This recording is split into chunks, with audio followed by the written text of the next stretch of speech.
Hi everyone and welcome to another Martini Monday. Today we're going to make one of my favourite summer cocktails, a Negroni. And this is a drink which people tend to have very strong opinions about. Either you love it or you hate it. It's the Campari that gives it this very bitter taste. And how to make it, traditionally you do equal parts of each one. But I've never quite liked that, it doesn't taste quite right. So what I tend to do is 3 parts gin, 2 parts Campari, and 1 part sweet vermouth.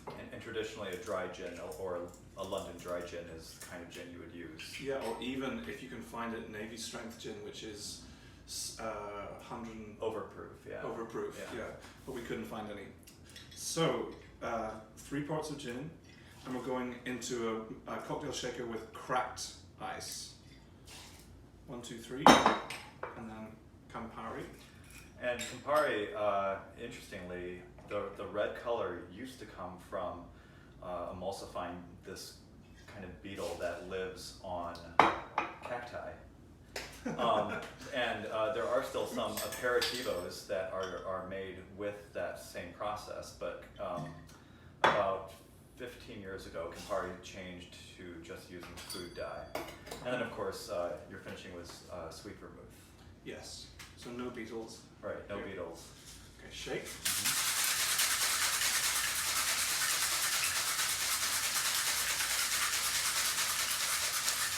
And then strain into an old-fashioned glass over ice cubes.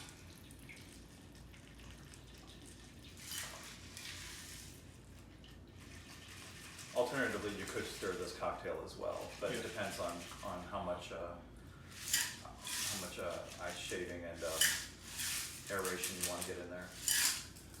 Okay, and then garnish with a piece of orange. Do we do it around the? Yeah, sure. Rim? So you can squeeze to get the oils out.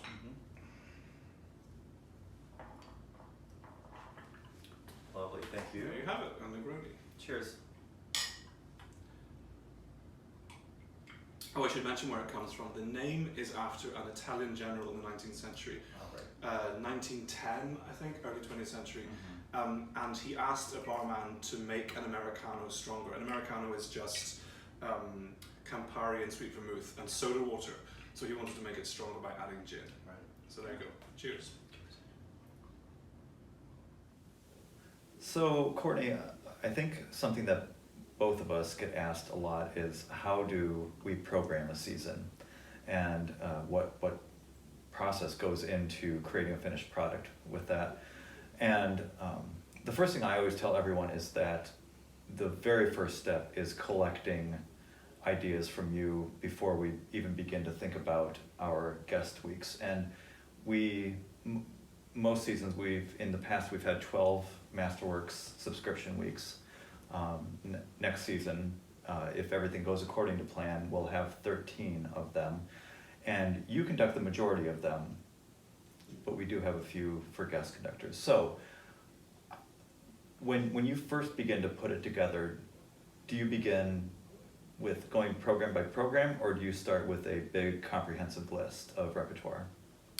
So I usually start with a list of everything that I would like the orchestra to play. And the problem is not what to put in, it's usually what to leave out. Right. So there tend to be areas of repertoire that we want to focus on. There are things I think the orchestra should play in order to grow.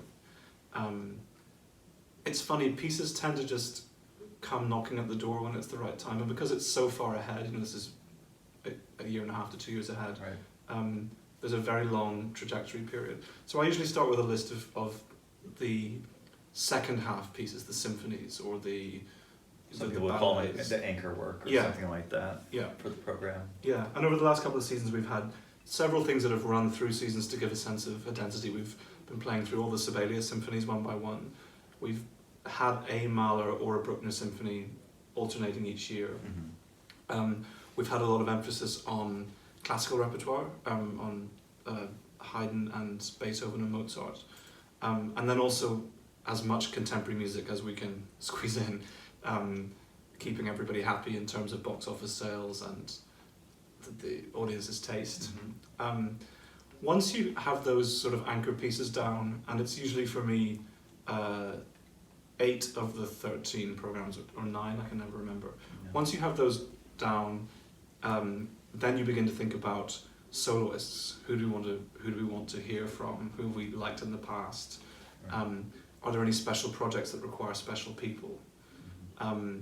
So then you'll look at what those soloists' repertoire is. Sometimes I'll ask Tony to ask a specific person, can you play this piece? Mm-hmm. And sometimes he or she will be able to. Sometimes they might come back and say, no, but here's other repertoire, and then that will take everything in a different direction. Right. And then generally most programs are 3 or 4 pieces. So on top of the concerto there's a piece at the beginning, or you might put a piece after the concerto, and that quite often is where we can be a little bit more adventurous, Right. because it's the shorter piece.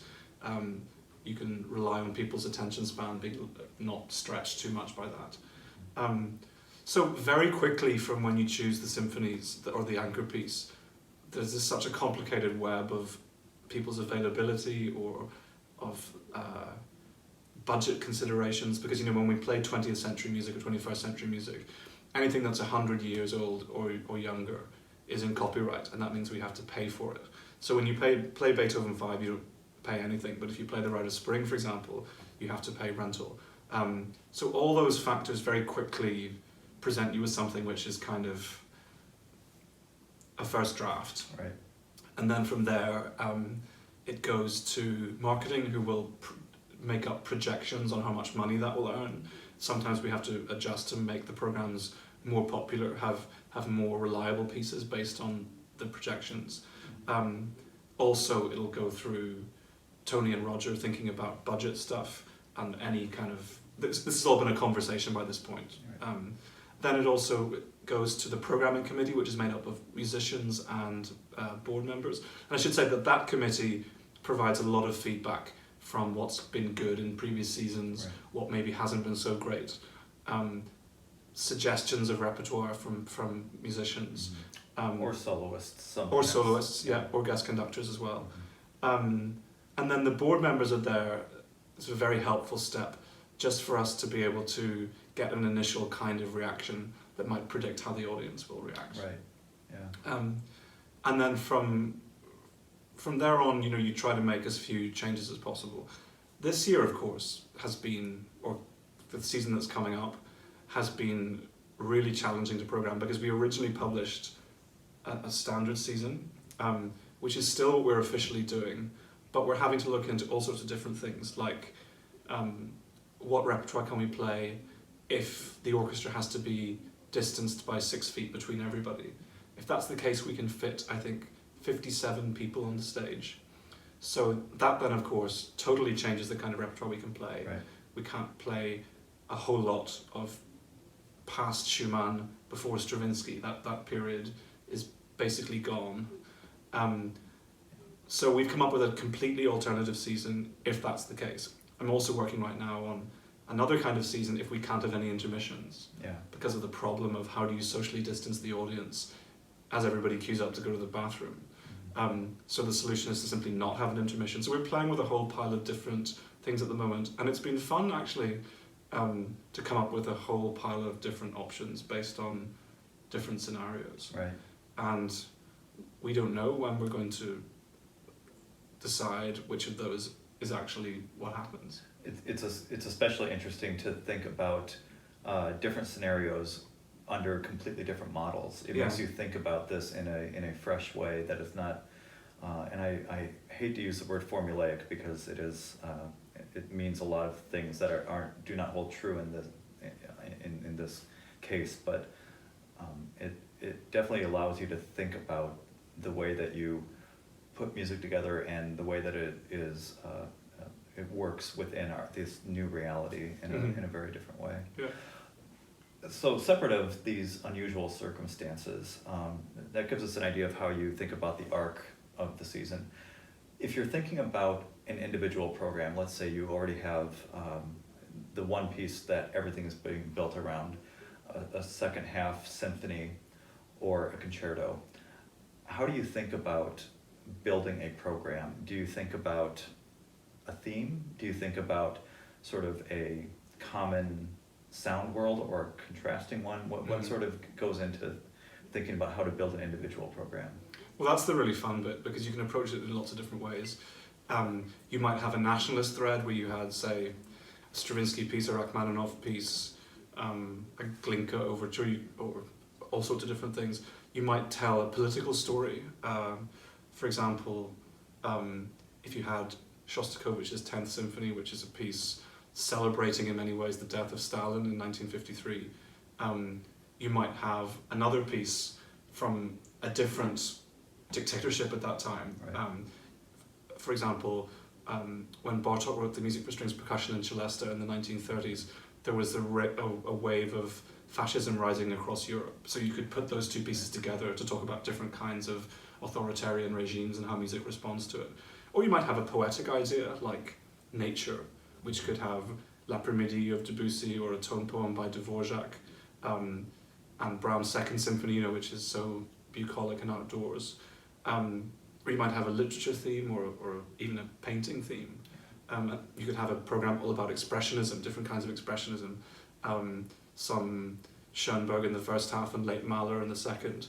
So there are all sorts of really interesting ways to relate pieces together. Sometimes there are pieces that have nothing to do with each other stylistically, but that somehow talk to each other. And what I really love is when you can put pieces together in a way that makes the total greater than the sum of its part, that they somehow talk to each other. Absolutely. Through similarities and differences. Yeah. Yeah. Sometimes I get a little esoteric with that, because I can hear or see connections that maybe nobody else knows what I'm talking about. So you have to try and make the idea very clear. But that's definitely one of my favourite ways of putting programs together, having some kind of extra musical story that ties them all together. Yeah, I think that's really fascinating. Are there any other points that you think about when it comes to programming? Do you sometimes like to build the same kind of thematic relationship that you talk about within a program across an entire season? Well, we've tried that, and I find that really difficult to do. I mean, if you have 25 masterworks, then you're going to have a theme, and half of them have the theme and the other ones don't. So far, when we've tried to do that, to have a theme for the whole season, it's actually ended up limiting us a little bit. Mm-hmm. So I don't think that works quite so well here. Yeah. But lots of other orchestras do it, and it has the advantage that people feel like they're being taken on a journey the whole way through the season. The other thing I'd say is that I've really wanted to. I want the Jacksonville Symphony to be able to play everything really stylishly, and we've spent a lot of time sort of developing a style in classical repertoire. I'd love us to be able to do more early music so that was more comfortable. In Bach and Handel and other Baroque composers. The orchestra's also grown enormously in how quickly we can read difficult new music, and that's been really exciting to see. So it's in many ways, I've used this analogy before, but it's in many ways like planning a menu. You want to have a range of everything. It can't all be meat, it can't all be vegetables, it can't all be fruit. There has to be a kind of range of music, so that the audience can really be, I don't know what's the right word, titillated in the right way, that they can experience everything across the course of the season. Yeah. I just thought of one of my favorite programs that you designed that is a good embodiment of two things being enhanced when put together. One was the suite from Alban Berg's Lulu, his opera Lulu, and then Mahler 5. Yeah.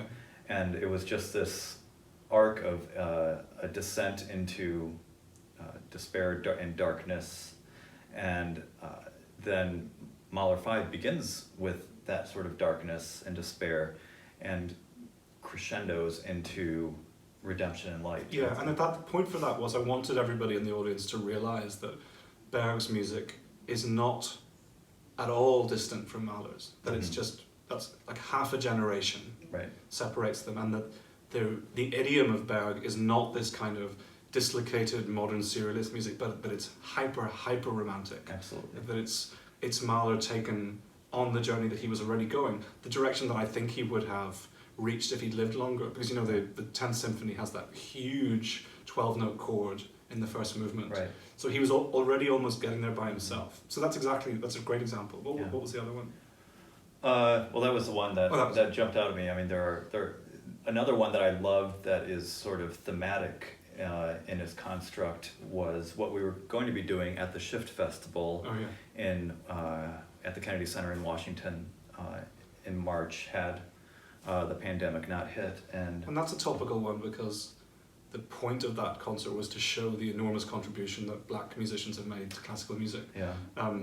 It was bookended by two European masterpieces that were indebted to jazz, Henri Dutilleux's Metabol and Stravinsky's Symphony in C. Then it had the Copland Clarinet Concerto, which of course is totally jazz. Based on jazz. Yeah, it's his jazziest of anything he wrote. Yeah, written for Benny Goodman. And then the piece that Duke Ellington wrote for us back in the 70s, Celebration. And our composer in residence, Courtney Bryan, Bridges, the piece that she wrote about how different communities in this city are brought together.